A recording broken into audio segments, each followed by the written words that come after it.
Right now, under your feet, beneath the deepest oceans, millions of conversations are happening simultaneously.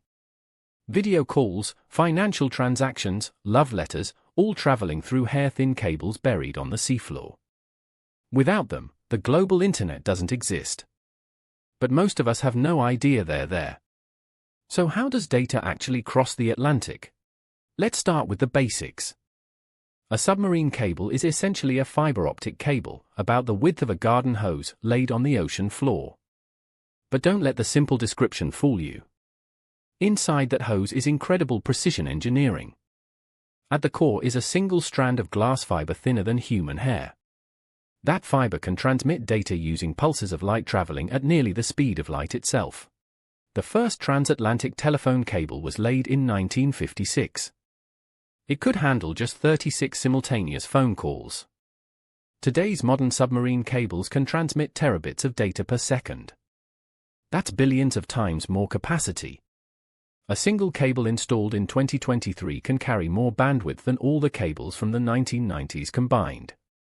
The speed of technological progress is staggering. But here's where it gets complicated. Laying a cable across the ocean isn't like burying it underground. The deepest points reach nearly 36,000 feet. Cables must withstand crushing pressure, corrosive saltwater, ship anchors, fishing trawlers, earthquakes, and shark bites. Yes, sharks have actually attacked cables.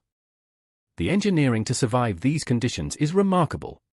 Installation itself is a precision operation. Specialized ships carry massive spools of cable, carefully unspooling it across thousands of miles. Teams monitor depth, current, and cable tension in real time. A single mistake can mean millions in losses. These ships are basically floating hospitals for fiber optics, with redundant systems, backup power, and expert crews working around the clock. Now let's talk about the human dimension. Before submarine cables, continents were isolated.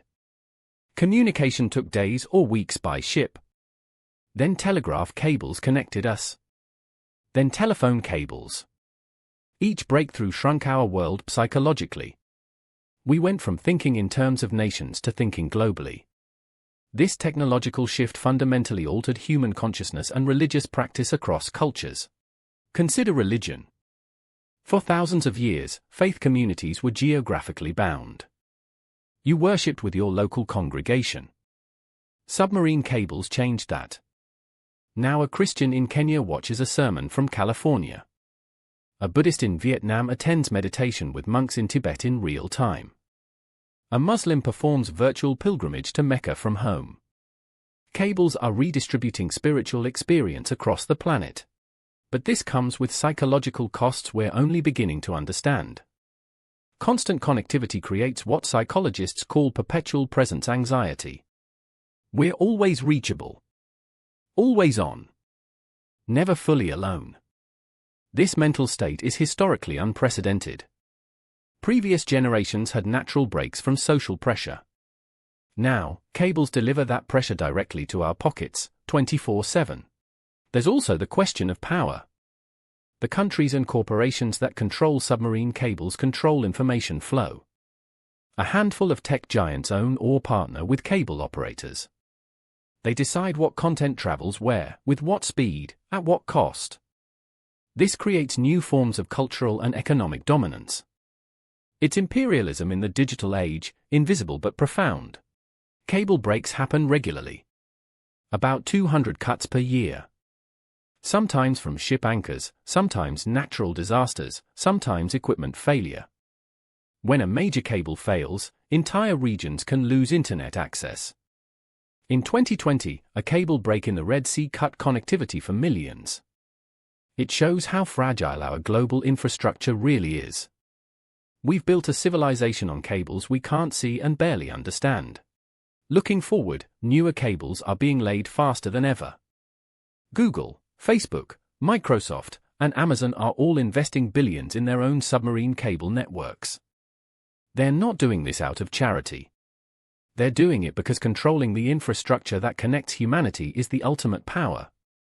Future submarine cables will be faster, more redundant, and more controlled by corporate interests than government.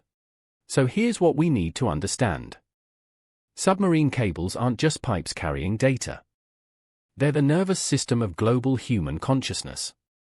They've connected billions of people across different faiths, cultures, and beliefs. They've created unprecedented psychological pressures we're still adapting to. And they're concentrated in the hands of increasingly powerful corporate entities. These cables shape not just how we communicate, but who we are becoming as a species. The next time you send a message across the world, remember, it's traveling through an invisible miracle of engineering and power. And that should make us think more carefully about what kind of connected world we actually want to build.